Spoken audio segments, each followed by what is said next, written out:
வணக்கம். திருவள்ளுவர் என்னை அன்புடன் எப்போதும் அறிவு என்று அழைப்பார்.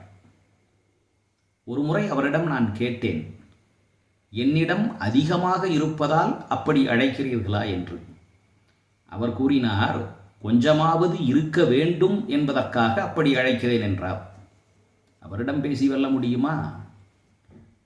ஒரு நாள் அவர் சொன்னார், அறிவு நட்பு தீமை, பகையே நன்மை என்றார். எனக்கு தூக்கி வாரி போட்டது. ஐயா, நீங்கள் அவசரத்திலே தவறுதலாக கூறுகிறீர்களோ என்று கேட்டேன். இல்லை, நான் மிக தெளிவாகத்தான் கூறுகிறேன். நட்பு தீமை, பகையே நன்மை. என்ன இப்படி சொல்லுகிறீர்கள் என்று கேட்டேன். அவர் சொன்னார், நட்பு என்பதை மட்டும் வைத்துக்கொண்டு அது நன்மையா தீமையா என்று பார்க்கக்கூடாது. நீங்கள் யாரோடு நட்பாக இருக்கிறீர்கள் என்பதுதான் மிகவும் முக்கியம்.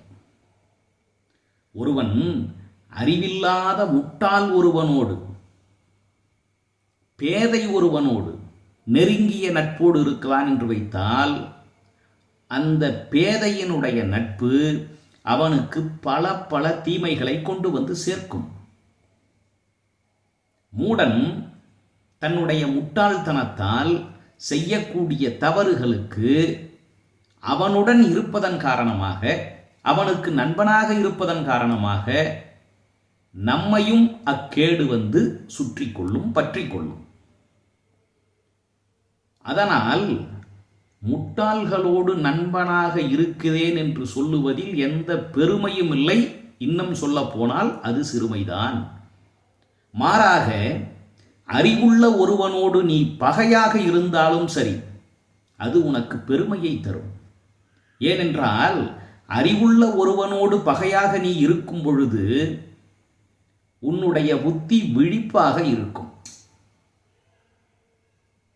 எப்போதும் கவனத்துடனும் எச்சரிக்கையுடனும் இருக்க வேண்டிய சூழல் உனக்கு ஏற்படும். அதனால் அறிவில்லாத முட்டாள் ஒருவனோடு நண்பனாக இருப்பதை விட அறிவுள்ள ஒருவனோடு பகைவனாக இருப்பது 100 மடங்கல்ல, 1000 மடங்கல்ல, லட்சம் மடங்கல்ல, கோடி மடங்கு நன்மை என்று வள்ளுவர் கூறுகின்றார். தீ நட்பு என்ற அதிகாரத்தில் வள்ளுவர் கூறுகின்ற அழகான குறள், பேதை பெருங்கழி நட்பின் அறிவுடையார் ஏதின்மை கோடி உறும். அறிவில்லா முட்டாளின் நெருங்கிய நட்பனை விட அறிவு நிறைந்த பகைவனை வைத்திருப்பது நமக்கு கோடி மடங்கு நன்மை. நன்றி, வணக்கம்.